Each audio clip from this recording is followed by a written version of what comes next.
We are live inside the Live Fitness Today group, or we should be live inside the group. Sometimes there's a little bit of a delay. If you are joining me live, drop live down in the comments. If you can see and hear me, just type a number 1 so I know that you can see me, you can hear me. Everything's checking out between the connection between Zoom and Facebook.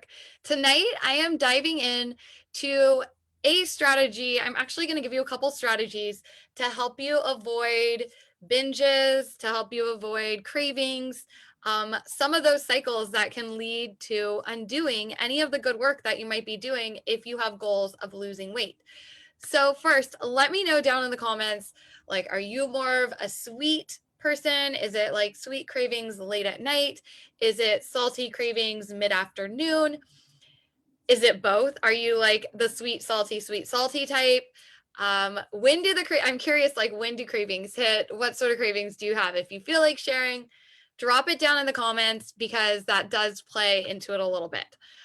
So first, let's talk about some reasons why these cravings might happen or binges might happen. So I'm going to start with cravings first.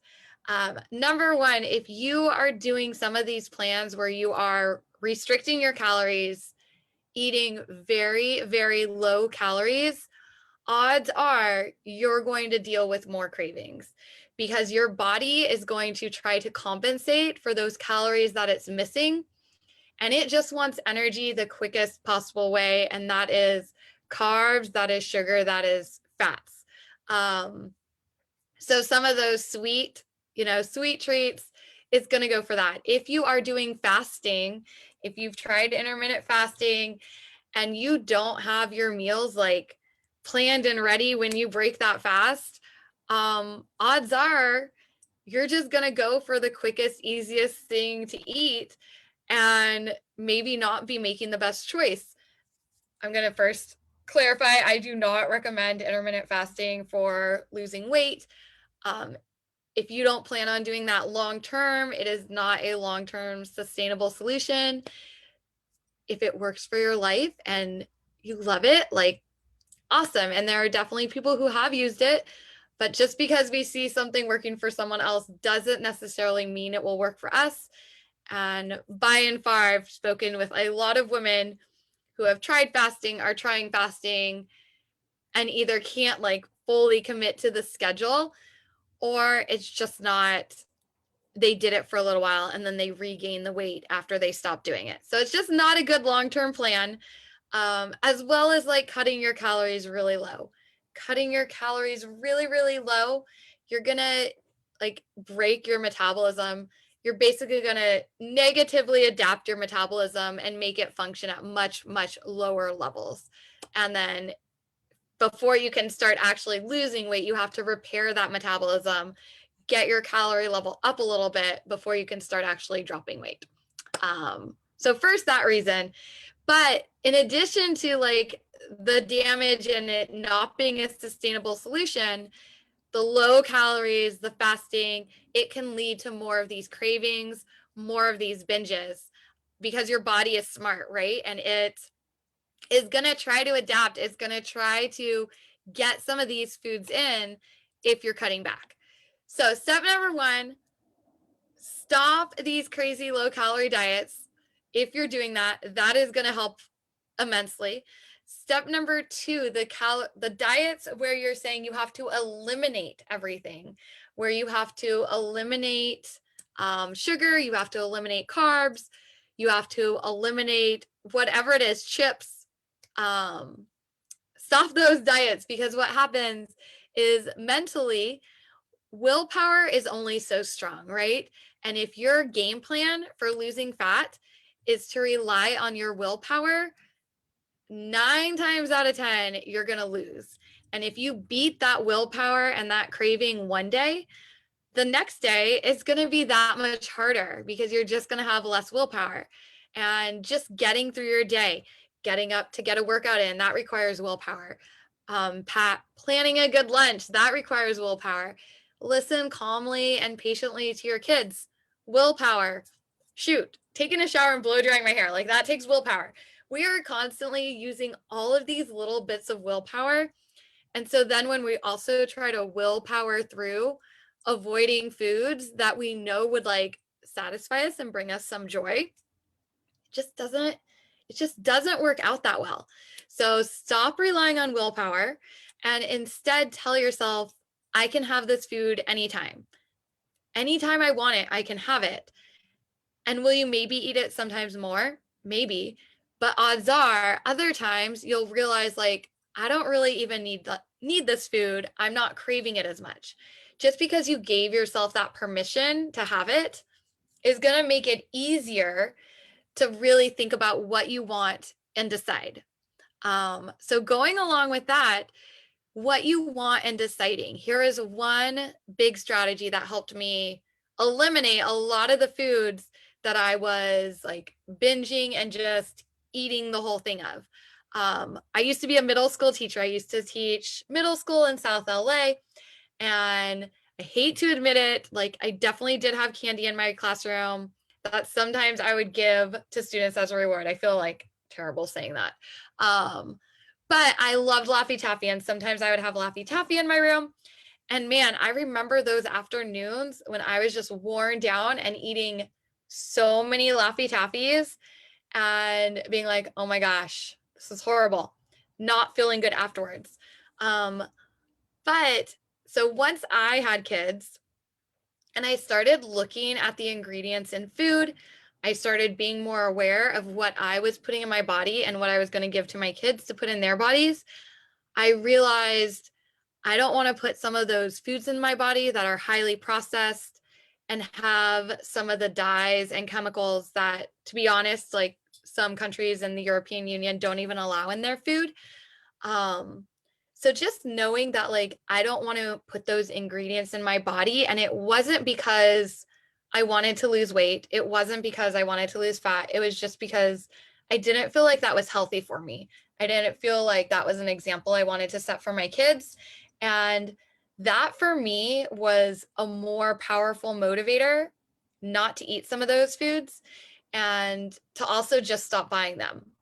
I definitely went some Halloweens where it was like I didn't even eat any of the Halloween candy because I was just like, I don't really want it. Like I'm not going to feel good after eating it.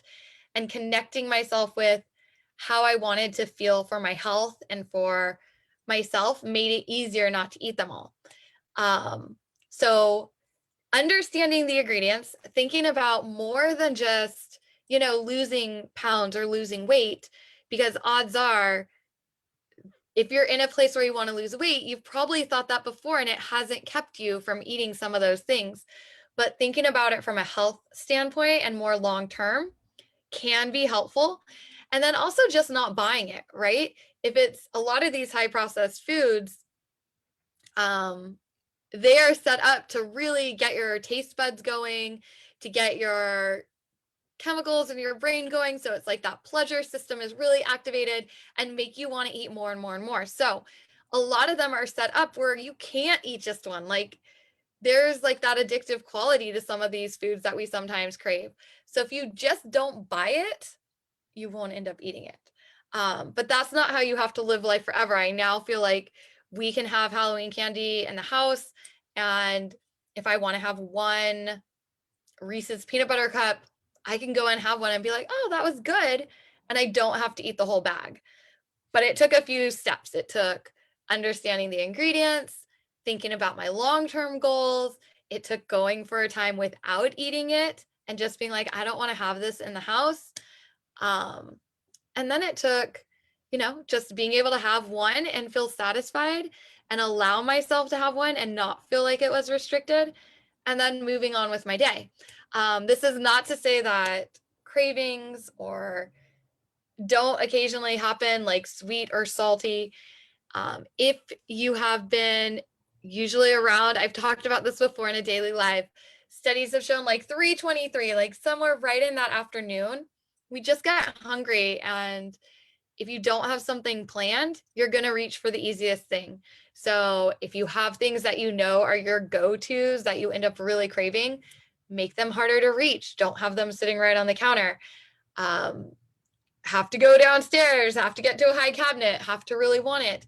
If you're craving like cookies or treats, make it something where you have to actually bake it. Like, you don't just keep a box of cookies in the cabinet, but you have to like plan, bake it, know that it's, set some aside, you can still have them.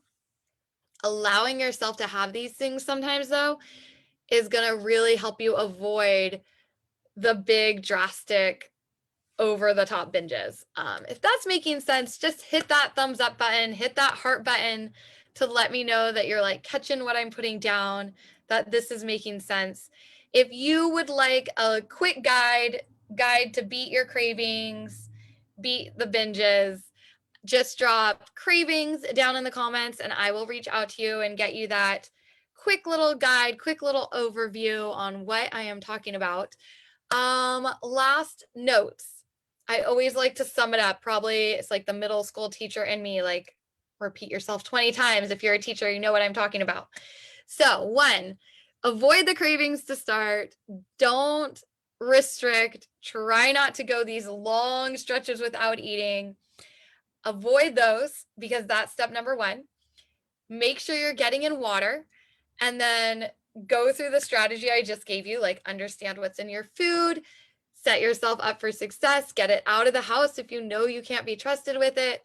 And then I have one final strategy for you. The last strategy is my add more method. So the add more method is just, instead of restricting and saying you can't have chips, you can't have cookies, you can't have whatever it is, focus more on adding in vegetables, adding in protein, filling yourself up that way, and you'll feel better. Odds are, if you're having some cravings, if it's not emotional related or hunger related, it could be nutrient related.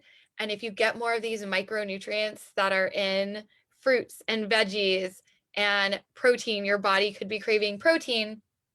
And there's smaller amounts of protein in a bunch of foods, but you have to eat a lot more of them, right? Versus a really protein dense food, like edamame or chicken or eggs or tofu, some of those. So your body may end up overeating other things to compensate for nutrients or things that you're missing. So that's the final strategy.